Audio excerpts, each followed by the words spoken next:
peace. They are not Muslims, they are monsters. They make no secret of their desire to do as much harm, not just in the Middle East, but to any countries or peoples who seek to stand in their way or dare to stand for values that they disagree with. It was an ISIL fanatic who gunned down 4 people in a museum in People need to know that this is a fanatical organisation called ISIL that has not only murdered a British hostage, they have planned and continue to plan attacks across Europe and in our country. We are a peaceful people. We do not seek out confrontation, but we need to understand. We cannot ignore this threat to our security and that of our allies. There is no option of keeping our heads down that would make us safe. The problem would merely get worse, as it has done over recent months, not just for us, but for Europe and for the world. We cannot just walk on by if we are to keep this country safe. We have to confront this menace. Step by step, we must drive back, dismantle and ultimately destroy ISIL and what it stands for. We will do so in a calm, deliberate way, but with an iron determination. We will not do so on our own, but by working closely with our allies, not just the United States and in Europe, but also in the region. Because this organisation poses a massive threat to the entire Middle East. So we will defeat ISIL through a comprehensive and sustained counter-terrorism strategy. First, we will work with the Iraqi government to ensure it represents all of its people and is able to tackle this threat effectively.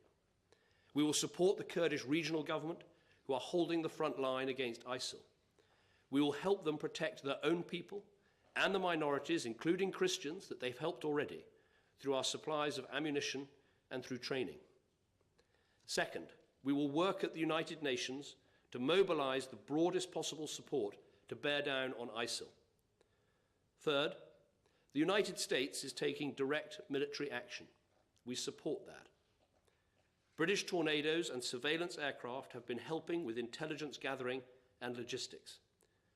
This is not about British combat troops on the ground. It is about working with others to extinguish this terrorist threat. As this strategy intensifies, we are ready to take whatever steps are necessary to deal with this threat and keep our country safe.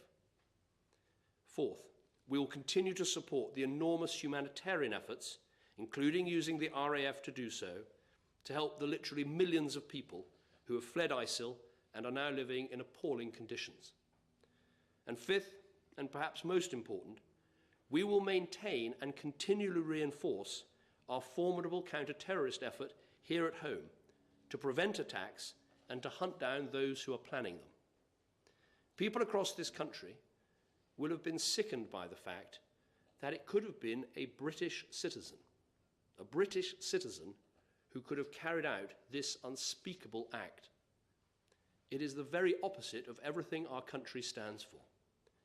It falls to the government and to each and every one of us to drain this poison from our society and to take on this warped ideology that is radicalising some of our young people. The murder of David Haines at the hands of ISIL will not lead Britain to shirk our responsibility with our allies to deal with the threat that this organisation poses. It must strengthen our resolve. We must recognise that it will take time to eradicate a threat like this. It will require, as I've described, action at home and abroad. This is not something we can do on our own. We have to work with the rest of the world.